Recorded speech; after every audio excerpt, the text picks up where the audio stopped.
Halo semua, pernah kepikiran nggak sih kalau beberapa olahraga terbaik yang pernah kita lakuin itu justru terjadi pas kita lagi nggak sadar?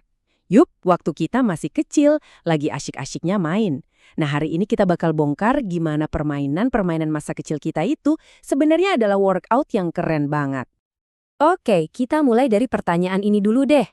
Waktu kamu lagi duduk main congklak, mindahin biji dari satu lubang ke lubang lain, gerakan apa sih yang sebenarnya lagi kamu latih? Mungkin kelihatannya sepele ya, tapi ternyata ada loh unsur olahraganya. Yuk kita cari tahu bareng-bareng. Nah, untuk bisa jawab pertanyaan tadi, kita perlu paham dulu satu konsep kunci. Namanya adalah gerak non-lokomotor. Kedengarannya mungkin agak teknis gitu ya, tapi tenang. Ini adalah sesuatu yang kita semua lakuin setiap hari kok. Jadi, apa sih gerak non-lokomotor itu? Gampangnya gini, ini tuh semua gerakan badan kita, tapi kita nggak pindah tempat. Kita tetap aja di situ. Contohnya, membungkuk buat ngambil barang, peregangan dikit, atau bahkan cuma nengok kanan-kiri. Nah, itu semua adalah gerak non-lokomotor. Dan yang seru, pembahasan kita ini ngambil dari sebuah sumber yang nunjukin 5 permainan tradisional Indonesia yang kaya banget sama gerakan non-lokomotor. Kelihatan kan di daftar ini, kita bakal ngebahas congklak, petak umpet, dan beberapa permainan seru lainnya. Yuk kita mulai aja. Oke, kita mulai dari 2 permainan klasik yang mungkin jadi salah satu workout pertama kita semua, jauh sebelum kita kenal istilah olahraga atau latihan fisik.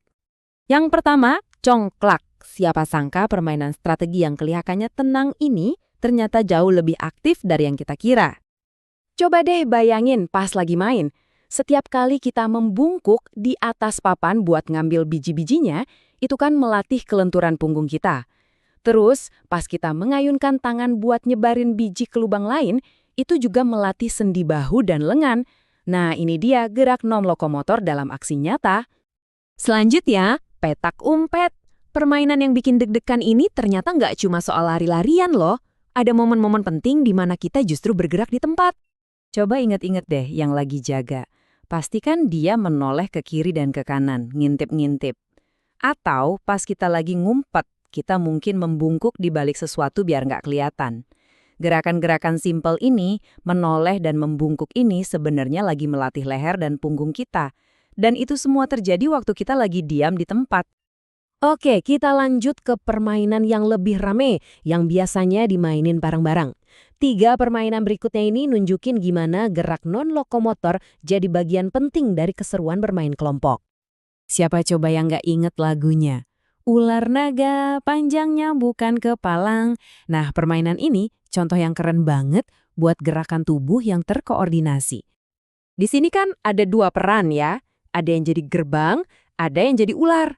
Si gerbang harus mengangkat tangan mereka yang bagus banget buat peregangan bahu dan lengan.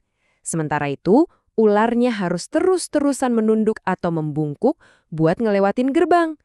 Ini latihan yang dinamis buat semua yang ikut main. Sekarang kita beralih ke cublak-cublak sueng. Permainan dari Jawa ini butuh banget konsentrasi dan gerakan yang terkontrol. Ingat kan, kita semua ngumpul melingkar, terus membungkuk ke depan, naruh tangan di tengah. Nah, gerakan ngoper kerikil atau biji dari satu telapak tangan ke tangan lain sambil nunduk itu latihan yang bagus banget buat punggung dan juga koordinasi tangan mata kita.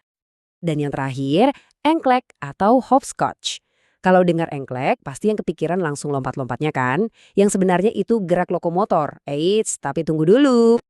Justru yang krusial itu momen di sela-sela lompatannya. Kita harus menekuk lutut buat jaga keseimbangan pas mendarat. Dan yang paling penting, kita harus menunduk. Seringnya sambil berdiri satu kaki buat ngambil gaco atau penanda kita.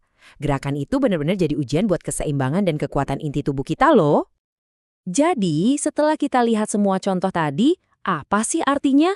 Kenapa ini semua jadi penting? Yuk kita tarik kesimpulannya. Kalau kita rangkum di tabel ini, jadi kelihatan jelas banget polanya. Setiap permainan yang kita bahas punya gerakan non-lokomotor andalannya masing-masing. Mulai dari membungkuk di congklak sampai menekuk lutut di engklek, semuanya itu adalah bentuk latihan fisik yang fungsional yang kita lakuin tanpa sadar. Jadi ini dia intinya. Pelajaran olahraga itu nggak selamanya harus terasa kayak latihan yang serius. Permainan-permainan tradisional ini justru ngajarin kita kalau bergerak itu bisa jadi sesuatu yang seru, alami, dan bermanfaat banget buat ngembangin kemampuan motorik dan kekuatan tubuh kita sejak kecil. Sebagai penutup, saya mau lempar pertanyaan nih buat kamu. Coba deh ingat-ingat lagi masa kecilmu.